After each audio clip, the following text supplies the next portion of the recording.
各位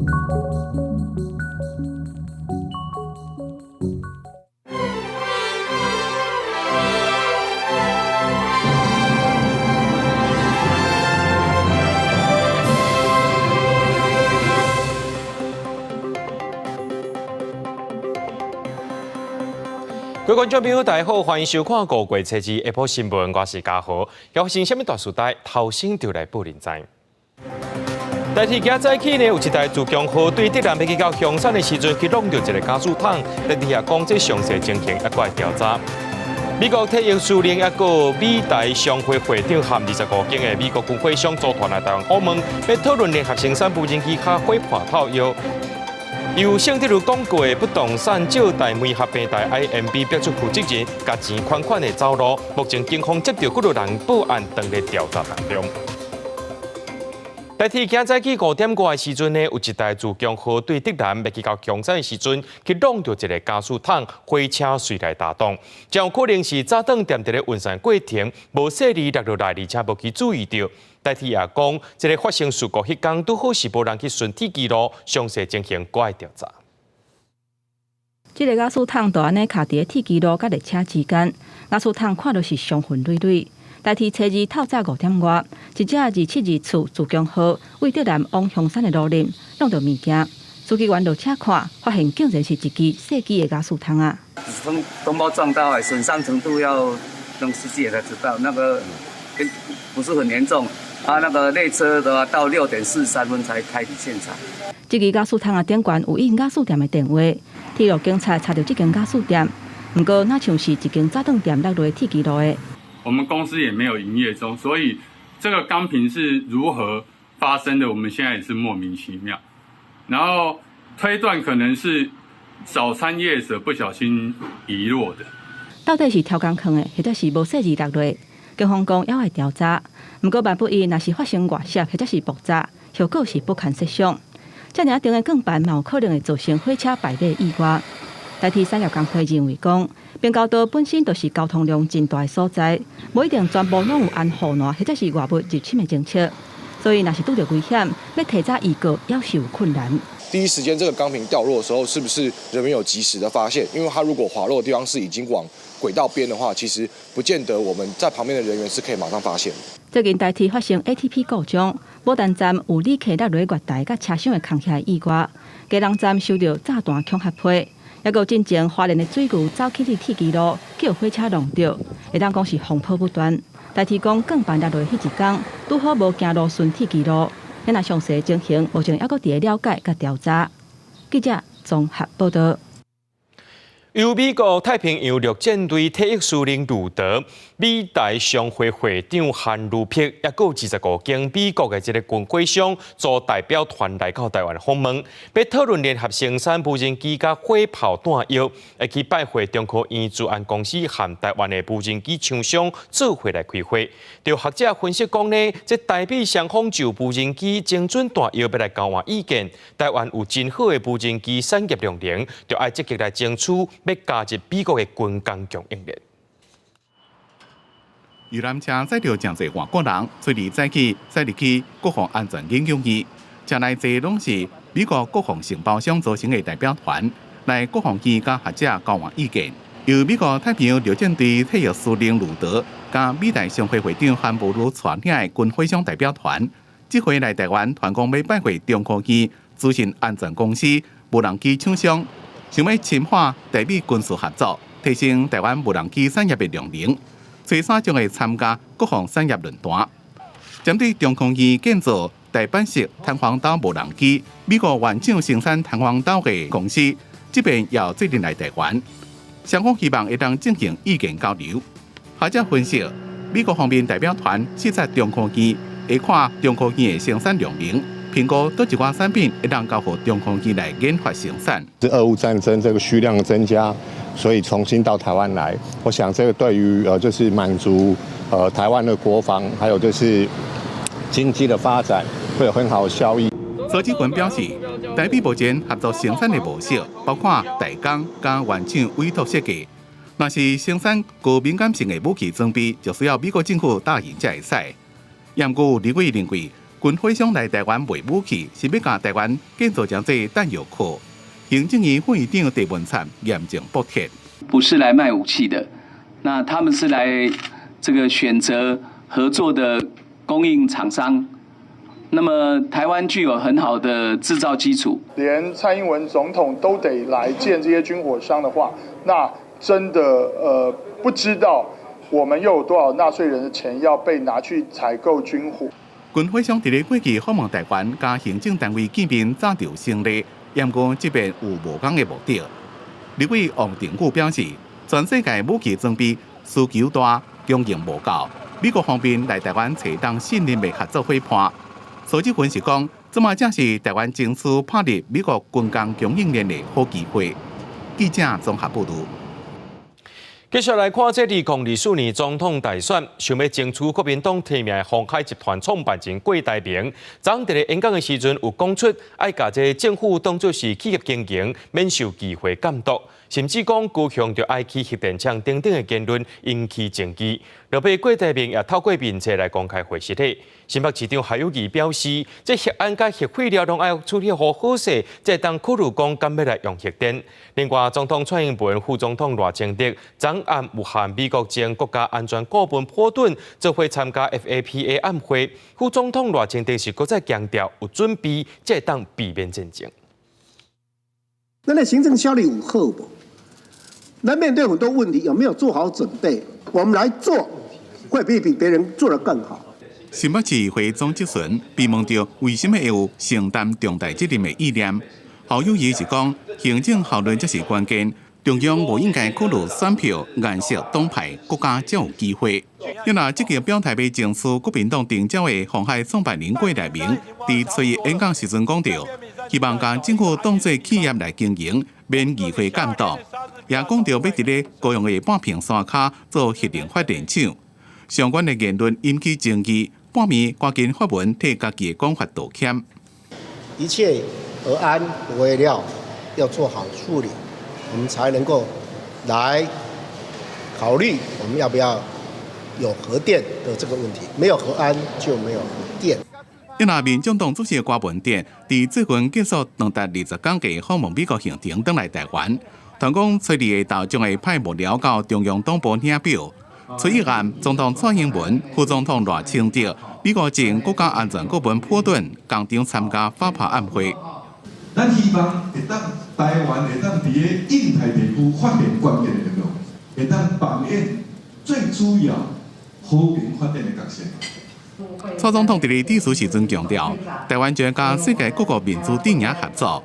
副总统赖清德是重申，准备战争才当避免战争。希望台湾会当伫印太地区发挥关键的力量，甲世界民主阵营合作，和中共唔敢轻举妄动。记者综合报道。伫咱国内正做这中国间谍的案件是接发生，不过对这款罪犯的处理，却是动动牙起，轻轻发落。就学者认为讲，台湾和外国这个军事间谍判刑的程度就差别到13倍，认为这款的情形会造成国安危机。就立委要来召开公听会，希望会当收集证人意见，提升国家安全。最近传出不少强谍案。亲像陆军前上校洪德温签导航升律师，而且收每个月4万块的旅用费，所以敢以贪污罪来办。另外，前海军士官长吴炳宪试探军事情报、甲人员个资等等的机密资料，经一审是判无甲3年。立委认为讲判了伤轻，挺成这种违法的行为是国安重大问题，所以召开公听会讨论。可是最后结果经常是轻判，社会是不能接受的。所以我们想透过今天公听会去了解，到底是法制面出了问题，执行面出了问题，还是在整个法官的训练上有一些落差。来参加学者指出，台湾查到的军事间谍平均是判18个月，后比民主国家平均是230个月，差12.7倍，刑度明显较低。另外，法官欠缺国安意识，也有处罚类型不足，拢是值得思考改进的所在。情光法是一个很重要的间谍行为的罪啊，只是说大家在适用上并不是那么熟悉。这些轻判的，甚至有缓起诉处分、缓起诉处分或不起诉处分，这些已侦结确定或查无实据的国安案件，要检讨为什么这个办不成，到底是哪一个环节出了状况。调查局提出报告回应讲，建议国家安全法增订参与组织罪，而且强化国安机密保护甲涉密人员的管制。另外，反渗透法实施到今已经超过3年，不过以这个法查办的涉嫌人是无几个。这一届调查立委提出修法草案，希望修法补空棚，让法规更较周密来维护国安。记者综合报道。立法院当日审再生能源发电条例修正草案，其中第12之1条是参考到这德国柏林设计会，要求讲这新起的或者是改建的建筑物，拢一定要增到某一种程度的一个太阳能光电棒。环保团体也呼吁讲，就要赶紧和这个规定来通过，安尼生这个都市发电才会当较平方，南部发电送到北部来用是不公平。太阳能光电棒就设立国立栋大楼的厝顶，伫台北市闹区的信义新城，总共10栋144户。3年前社区决议要伫厝顶加装457片147 kW 的太阳能光电棒，唔但会当省去修理厝顶漏水的供电费用，当年阁会当带来可观的电费收入。每年发出14到15万度的电，并为社区带来90到100万的稳定收入。迄今绝对没有外界流传的北部日照比较短，不适合发展光电的疑虑。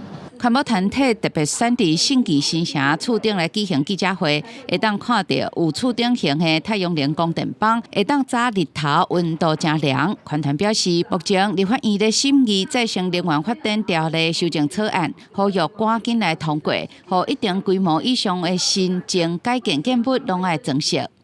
让所有的光电都变成未来每一栋建筑物的标准配备，让我们都市的电都市发，减少南电北送的不公平。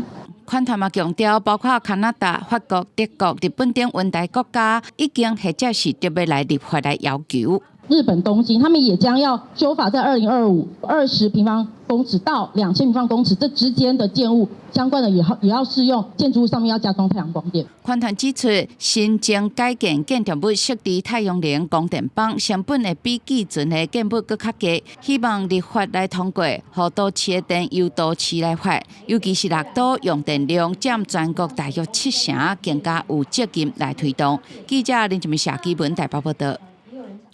讲到再生医疗想法草案要进行第3届协商啊，早起医界会顶有几类民间团体召开记者会，因是烦恼讲这行政院版本的草案内面，再生医疗技术执行范围唔拿范围宽，这标准搁在放零，将有可能影响到病人的安全甲权益。卫福部长许瑞元表示，这寡问题唔是袂当搁再修正的，也是爱看协商结果。立法院最近会就再生医疗法草案、甲再生医疗制度条例草案进行第3届协商。不过，即马所传出卫福部伫执政党的施压之下，第9条会改转去原本正院的版本，也就是医疗机构只要有付款许可，都免依再生医疗制度条例规定申请药品许可证，或者是有付款许可。早起几个民间团体共同召开记者会，烦恼正院版本的草案的再生医疗技术执行的规范，唔那大而且伤灵，互有执政党唔通互政治塔起哩病安甲伦理的顶悬。日本的经验告诉我们说，它其实宽松的结果不止在临床实验，在审查许可规范上面过度放松，万一发生不良的结果，病人端要去举证。要去求偿都是相当的困难。缺乏符合国际规范的科学审查，怎么能够保障我们的所有的产品能够进入跟国际法规的接轨？立法不应该背离确保再生医疗之品质、安全及有效性之意志。民间团体认为讲，再生医疗想法推动的前提，应该是建立伫咧公共信任甲病安保障病房的情形，而且以实践为基础，慎重而且具体为源头把关天数甲品质，才有可能扩大再生医疗技术下用的范围。我们在这里面涵盖了大部分的细胞治疗，可是呢，甚至连人体试验必须要完成至少2期到3期这样子的法定的文字，其实都没有落进去。有几个争议性条文会透过协商来做处理。不过原来的条文如果那写的不够精确，各界产生误解的部分的话，那文字上面并非不能说再做修正。施主员强调讲，文字毋是袂当阁修改，毋过要是爱看协商的结果才讲。记者综合报道。由省德如广告的不动产借贷媒合平台 IMB， 进前逼出负责人甲这钱款款的人就做去走路。这个平台是用借款来吸引民众投资，讲会当赚到真侪钱，就几落千人甲这钱落入来，那连利息拢无摕到，连带因的本钱也拢乌有去。目前警方已经接到几落人来报案，目前也正在调查当中。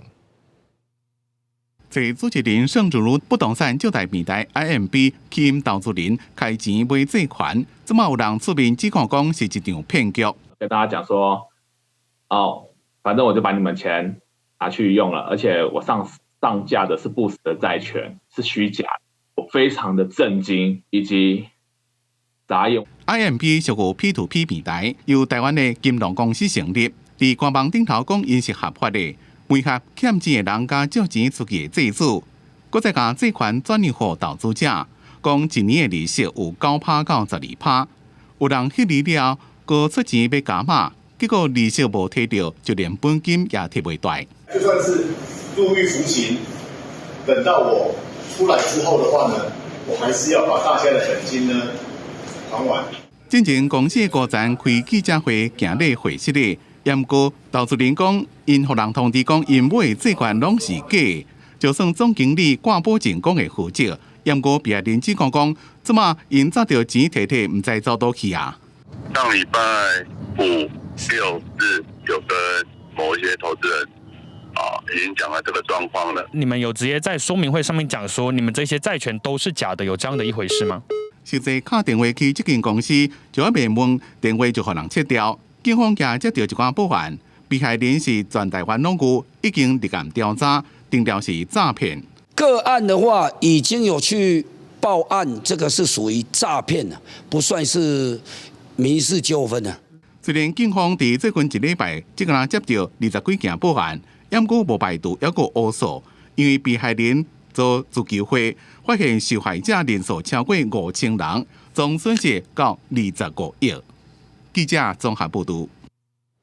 外商大卖场 Costco 因家己的品牌可克兰冷冻3种综合酶呢，互检出讲有A肝的病毒，引起消费者惊惊。在去立营立委就召开记者会执期，因为这卫福部是药事动作伤过慢，无多伫咧接到通知了后，启动预防性落架，而且也要求这行政院消保会就要主动提供消费者集体讨赔偿服务。大卖场好许多自有的品牌可克兰冷冻的3种综合酶，被验出含有 A 型肝炎的病毒，引起消费者惊吓。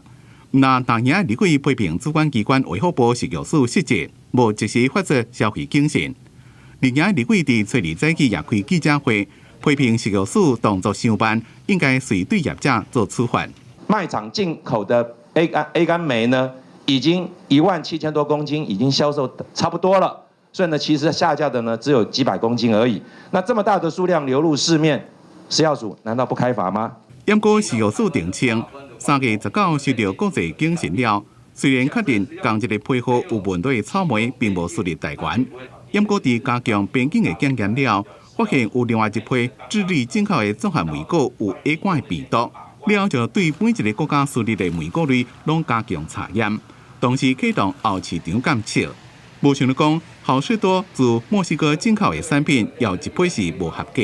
我们已经把好事多莓果类的产品逐批查验，每一批都要检验合格才准输入。食药署强调，已经下令地方的卫生局做相关调查，也予业者提出意见的机会，依照食安法、食量法6万到2亿。另外，行政院消保会也讲，初二下昼包括地方的卫生单位也有业者，将会进行协商讨论，看安怎对消费者做补偿。记者综合报道。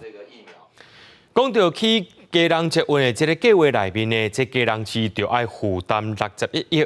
这市长谢国良今日去到交通部的铁道局参加家人结婚期末报告审查会议，伊强调讲这60多亿对家人市来讲是无轻可的，希望中央会当有更较好的这个财务部行，减轻行政压力。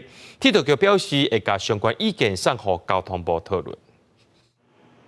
为着要兴建基隆捷运，基隆市长谢国良几啊摆为着要来分摊经费，和中央沟通。谢国良初二搁再来和铁道局就机捷的规划做期末报告，举行审查会议。因为基隆市府都爱来担61亿，谢国良直接讲这是一条袂少的负担，望中央会当予伊一个较好的财政模型，延长还款的周期甲压力。信用社负担额，本府还是认定时间要拉长到一定的年限，对于本府来说才比较能够讲直接一点，叫负担得起。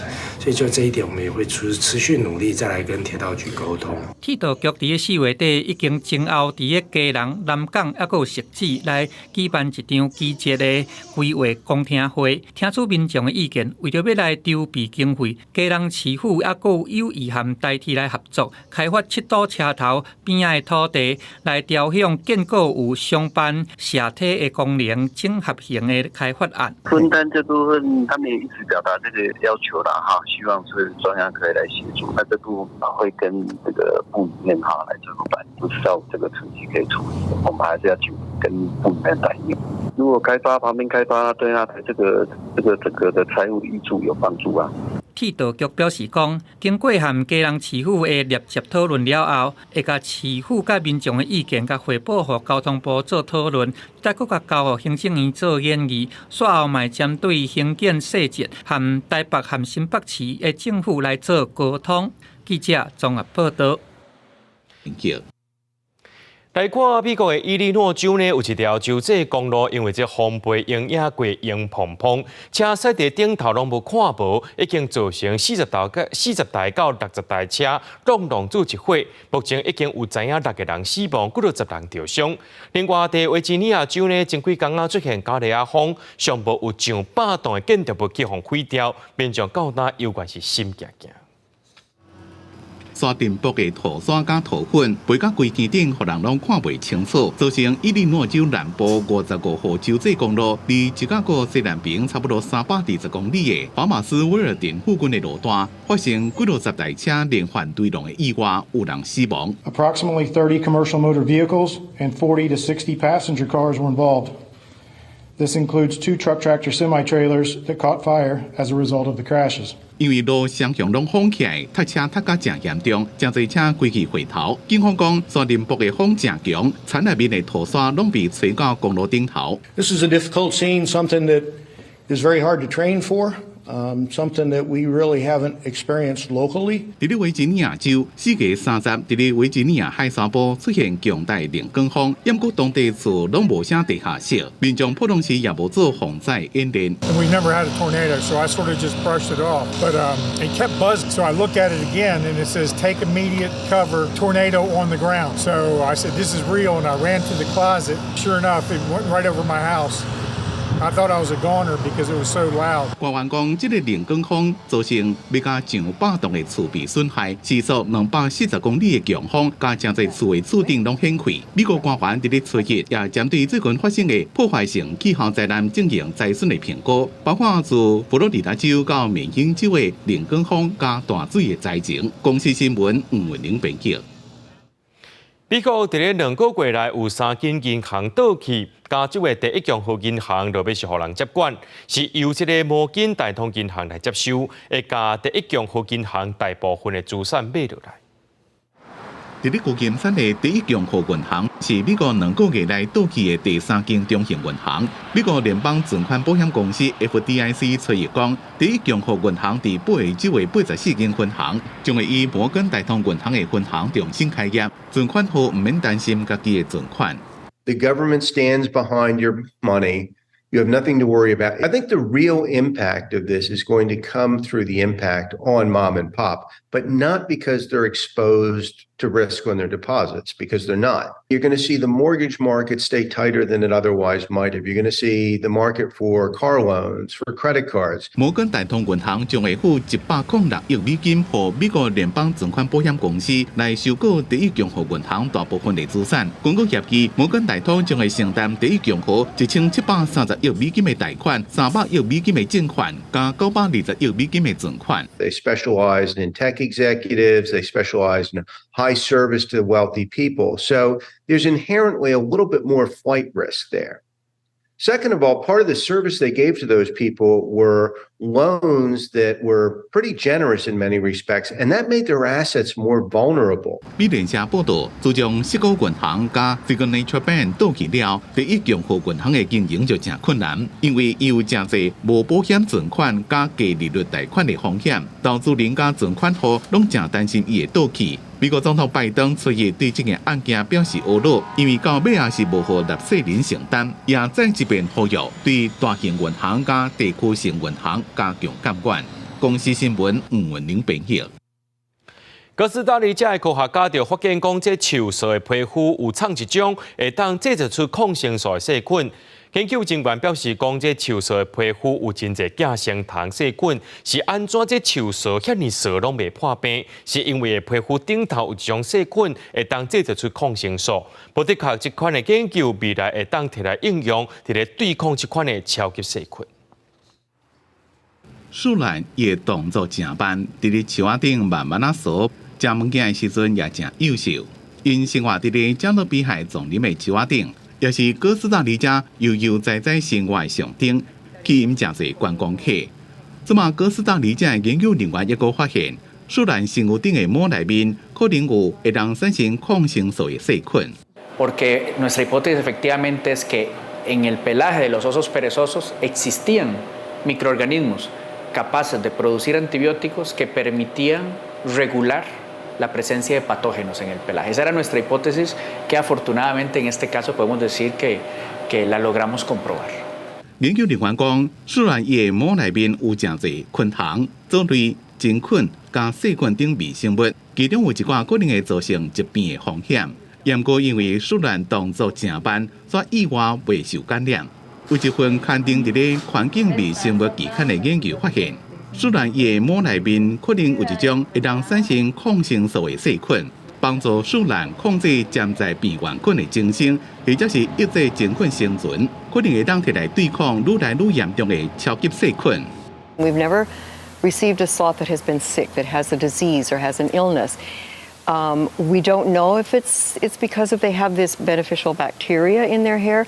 We've received sloths that have been burned by power lines and their entire arm is just destroyed and there's no infection. 研究人员自树兰的皮膜样本内面已经确认20种可能的微生物，一个等待深入的研究。伫咧过去，人类就用同款的方式发现抗生素来对抗地面的细菌。不过因为过度使用甲滥用，造成抗生素的抗药性问题恶化。世界卫生组织估计，到2055年，抗生素抗药性每年恐怕会造成1000万人死亡。公司新闻郑伟林编译。台中市政府的这个官员宿舍伤过旧啊，目前规划讲要互这一级主管搬去捷运联合开发的主体，市政府是有37户，下811户来使用。不过这寡宿舍地点呢，是拄好伫咧市中心，2房1厅，一个月租金差不多爱3万5到4万，若准是要用买，差不多爱到2000万左右。外界认为讲安尼先做是无好，是因为拢去好着这个大官。到站就是到厝，台中捷运青线文化高中站的车站有一部分是起伫新起的主体大楼内底，这也是台中第一个捷运联合开发主体。地点是伫咧台中西屯市中心的精华地段。2021年完工，台中市政府分到37户，其中有11户即马是要拨互地方的一级长官来住。民众听到消息无法度认同。它其实相对也是蛮高的啦，那直接拿来做官舍的话，好像也不是太妥当哦。一般的官员他不会做捷运吧？他都有自己的车吧，所以他没有这个必要吧。台中市政府解说，即卖官舍大多数拢是贴砖啊，厝体已经无够好，但不时都咧漏水，一档干单225万维护经费尔尔，重建甲修理拢真困难，所以决定要向交通局来说捷运联合开发主体做官舍。但是以卖厝中人提供的数字，联合开发主体2房1厅30平的房型，一个月厝税3万5至4万，厝价平均是1600万至2000万左右。外界批评讲官员住遮好，敢会伤量伤？交通局他们本来就有出租的计划，那我们是跟他承租。或者是认为讲联合开发主体收入应该先摕来建设捷运，再搁做社会主体互民众来使用。做官社虽然无犯法，但是嘛，互人知影讲市府的主管拢毋是台中人。我是觉得我们还是要适可而止，因为我们还是希望我这个都市治理能够多一点在地人才。如果是在地人才，当然希望说他们在台中市本来就已经有一个居住场所。市府强调，西内的官舍目前拢是粗坯，干那基本的设备尔，厝税比市价还阁较俗。原地的官舍因会好好啊规划。记者综合报道。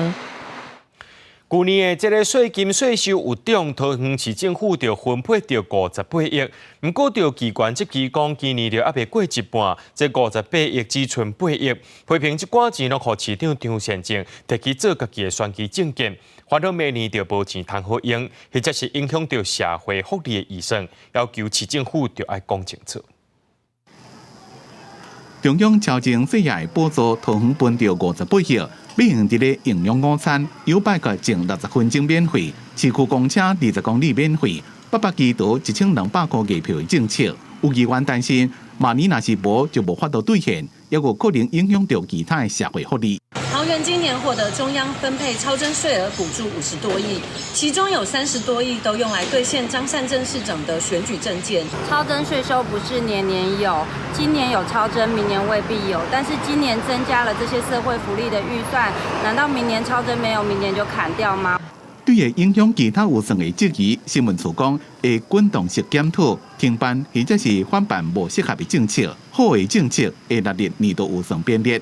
强调袂影响其他的施政计划，会密切检讨各项政策排列的顺序。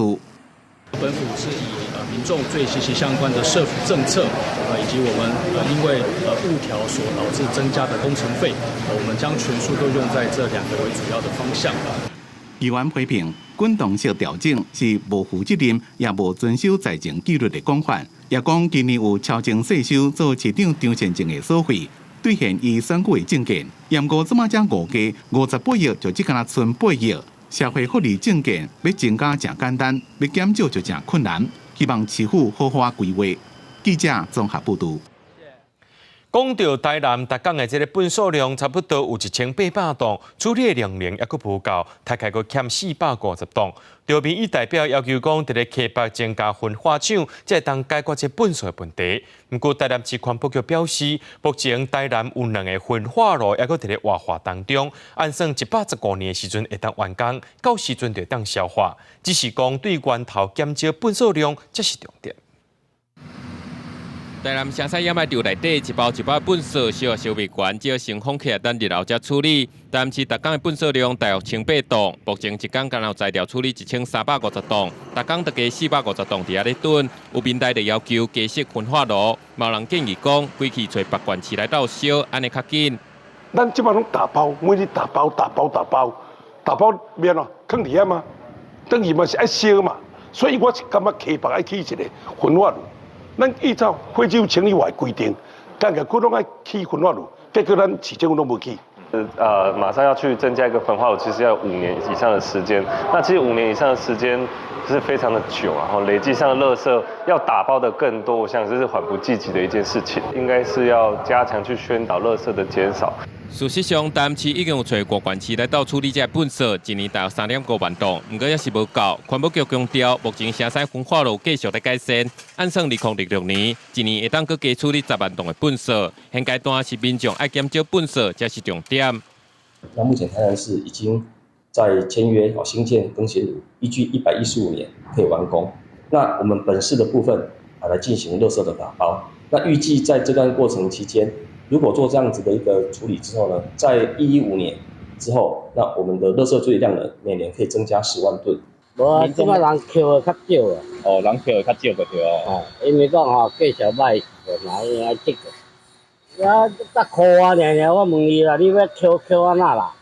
都希望民众会当合法分类，不过现实就是回收的计小歹，民众无愿意回收。目前台南市无材料烧的粪扫已经积到30万吨，恐惊爱烧20年才会当烧了。不过若讲搁要去焚化炉，又搁是大工程，短期内粪扫处理问题，恐惊也是未解决。记者综合报道。在台东的中滨渔港定定积沙，这渔民是半岛出海掠鱼。虽然农委会有定出自愿休渔奖励1年2万块，不过对渔民来讲，也是半岛补贴厝内面的开销，就搁要另外找头路。今年东北季风的时间搁再久长，这渔港积条的沙清就清袂了。渔民是希望政府就要重新整理渔港，让渔民会当正常出海掠鱼。已经5个月。东北季风的洋流要是甲济海沙加入去中滨渔港，3只怪手逐工伫咧清渔港的积沙，乌起来沙已经比码头的布环还搁较悬啊。不过这个沙根本就乌袂了，渔船嘛无法度出港。渔民讲，今年到搭出港掠鱼的时间根本就无几工。我最近才出港而已啊。东北季风的时候最容易淤了，它3个月就淤沙了。因为闰2月的关系，所以东北季风的时间有吹北风的时间比较长。到了目前，现在5月初都还是有北风陆续下来，也造成我们的进滩流把渔港北边的这些沙石带到我们的港区里面，造成淤塞。官府表示，已经向渔业署紧急申请大型的疏浚计划，嘛通过审核，会赶紧办理招标。不过渔民讲，当年拢拄到这款的情形，影响因的收入。官府讲，政府奖励休渔政策已经有放令，渔民1年出海作业90天，休困120天，会提供2万块奖励金，嘛协助渔民来做认证。没有办法出海作业的这些时间，就可以纳到我们奖励休渔的这一个不出海的这个时间里面下去做计算。不过中滨乡的渔民认为讲，休渔奖励金对这种头的渔民来讲，要改善生活是真有限，要过去做沙工才会当来维持家庭的开销。希望政府会当来收紧渔港，解决当年拢会积沙的问题。记者综合报道。垦丁国家公园内面的这个生态是真丰富，不过最近有游客看到3级保育类的动物脏水坝伫咧晓粪扫堆找物件食。公管处甲恒春镇公所接到通报了后，赶紧甲这粪扫车的主保车大卡拉过刷走，也呼吁民众就要遵守这粪扫的清运政策。饮料的空杯啊、粪扫等甲满世界，脏水马就伫咧粪扫堆内底，偷咧咧伫片物件，敢若伫找物件食。为什么都是垃圾？垦丁游客最近看到3级保育类动物脏水马出现伫粪扫主车附近，这是恒春镇公所为着偏远地区设的粪扫集中处。但家庭粪扫、乌白蛋、环境垃圾冲突的画面，就出现伫国家公园范围内底。保育类动物伫粪扫堆内底找食，互游客真痛心，触及垦丁观光保育的形象。恒春镇公所早已进行垃圾不落地政策，但在部分偏远地区的社区仍设有少数垃圾纸车，以方便居民收集垃圾。但是有时候垃圾量多，会溢出纸车，而发生野生动物在垃圾桶附近觅食的状况。初二透早，现场的粪扫主车已经刷走，学者嘛提醒，食到粪扫恐惊对野生动物造成伤害。人类的这个食物残渣，比如说甜分太高或盐分太高，当然对野生动物本身本来就不好。那再来就是他们可能会误食一些这个塑胶垃圾，那万一造成一些肠道的阻塞，那当然也是会致命。去年才因为大家生啊讲喙来食的画面出现伫国际期刊的脏水马，除了金马类，包括螺啊，也是大型的虫拢食。原本主要生活伫郊区，也是溪流附近，对南到北拢有。但今年煞不时出现伫市区，即马搁伫粪扫堆内底找食的，到底是因为车地互破坏，还是族群变大造成食物欠缺？学者认为恐惊都需要一段时间来观察研究。记者陈环宇、柯正准屏东报道。来看新竹的城隍庙，迄个所在有济好食物。庙口的这个管委会对外公告讲，对5月开始，所有庙口大头仔所备点心这食物件呢，逐项拢要起5块。管委会表示讲，过去5年拢毋捌起价，不过最近这原物料起价，人工成本也增加，有影是记载袂掉，才要起价。炒米粉、贡丸汤、有肉丸，互人看起来就想要食。新竹城隍庙庙口管理委员会宣布，自5月开始，庙口点心要来起5块，总共有20外间拢会调整。以后民众想要来食点心，就要加存一寡钱啊。物价什么的都涨了，所以5块钱，我觉得是应该的。如果那种小菜类的每个都调涨的话，就是有时候全部点在一起就会变蛮贵的。城隍庙庙口管委会表示，主要原因除了因为原料起价。用人的成本嘛提悬，佮加上过去6冬拢无调整过，真侪店家实在挡袂落去啊。我们差不多6年没调了，这个猪肉涨价，电涨价，工资涨价。工资从160涨到180啦，当然撑不住啦。连续已经从过年前那一波就已经涨一次，过年又涨一次，现在是外带杯又涨。他说什么？因为都是进口的原物料，对啊，什么都涨啊。不过，贸卖早顿的业者因为最近鸡卵价格恢复正常，决定甲原底已经调整过的物件落5块。民众拢讲这款的头家实在真大心。记者朱君豪新竹报道。电动车产业当咧兴，为着国内电动车发展，也有轿车零组件创新研发，云林虎尾科技大学甲云林斗南一间的轿车零件的厂商签署 MOU， 要培养专业的人才甲技术合作，希望台湾的有这款的人才来投入市场。来到云林的斗南，这间专门生产汽车底盘、悬吊零组件开发厂区，过去大部分以代工为主。但面对现在电动车的流行，全球汽车零件供应链大化火，未来将以研发和技术创新，培养更多相关人才。学校能够导入新的一个技术，特别是数位科技的一个能力，在学生的一个培养上面。那当然很重要，就是说试想实际上是很好的一个实践的一个场域，然后让学生的一个培育能够有很及时的一个互动，还有包括实际的一个设备的一个应用。虎尾科大表示，电动车和油车在动力原理上完全无同，加上产业数位和智慧化需求，电动车为设计到制造全新的理念。现在学校会当和产业共同签署合作意向书，会当作为汽车产业国际人才培育摇篮。过程当中，我们会吸引一些优秀的学生来到这个产业来服务。那我们相信来这边，我们有优质的环境。最重要，我们的薪资，你假设是硕士毕业以上，我们应该会给个大概50K， 博士我们有60K 起跳。汽车材料制造业者表示，这次和学校合作，会肯单咧智慧制造商以自动化运作，做电动车底盘零组件开发，生产的实体技术，卖单就近提供学生有好的场域，将人才留喺中南部。记者为你报道。宜兰县政府编予学校的教学需求经费计算方式，说予教师职业工会执技讲，认为这14年来拢无调整，而且金额上过少啊。这幼稚园国小一个人一学期才100块尔，国中、高中一个人是910。认为这款的制度是无重视到学生的差异甲需求，呼吁县政府爱调悬金额以外，也爱详细去了解。学校图书馆的册、导氧机这些设备，拢需要县府编列教学经费。不过，宜兰县政府编列的教学需求经费，和教师职业工会要求讲，上届少过14年无调整，额度偏低。幼稚园小学生，逐个人一学期是100块，国中甲高中生910，这款编套式的编列模式，无法度满足实际需求。但是宜兰县长期以来只编列在国小部分，每学期只编列100块。那国中跟高中长期都是编列是一样的，没有注重或是重视到学生的差异的需求啊。教学需求经费不足，部分学校会透过争取民间资源，也是县府计划来支援。举例来讲，作为固定国小的图书馆，就是予银行来经营维管，册是银行来提供。宜兰县校长协会讲，学校虽然会透过民间争取资源，不过也是望教学需求经费当来提悬。那这样子还有调高的必要吗？如果有这些赞助的话，我觉得是有必要啊，因为教学设备本来就是经常会有一些更新啊，或者设备会比较好一点的啊。那工会这个反映意见，我想我们也会纳入参考，市整体县府的财政的预算来做一个评估考量。县府教育处讲，县府编列的教育预算是逐年拢有增加，2019年80多亿，去年我要107亿。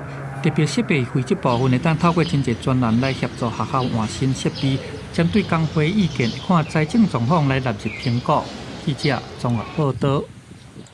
114学年的分科测验会加考数学1，教联会早起公布各大学系组会采纳数学的情形，有158个系组头一届使用分科测验的数学1，其中财经资讯相关学群采纳较济，差不多占7成。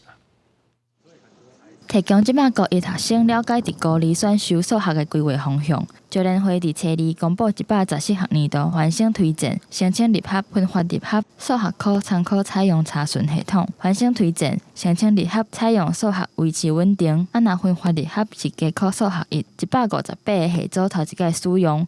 财经、资讯相关学群上侪，占70%左右。114学年度有蛮多的，113学年度采用数角的财经管理学群的系数，114学年度呢有改变在使用数语。招联会表示，113学年度以前只有数角会当选择的财经管理学群，113学年度财经学群有17个系组用数角。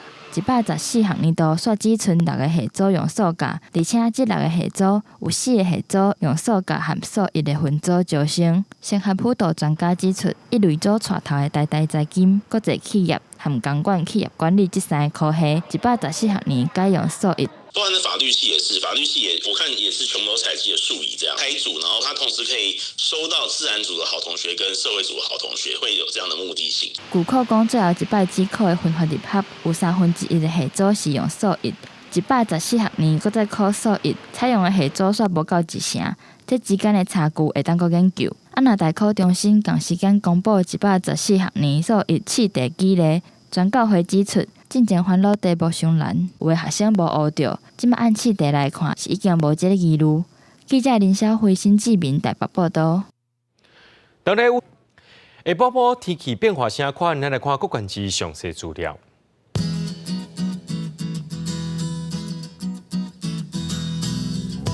基隆到新竹对26度到30度。苗栗到云林对27度到31度，嘉义到屏东对28度到33度，宜兰花莲台东对25度到30度，平湖金门马祖对19度到27度。预估未来3天气象。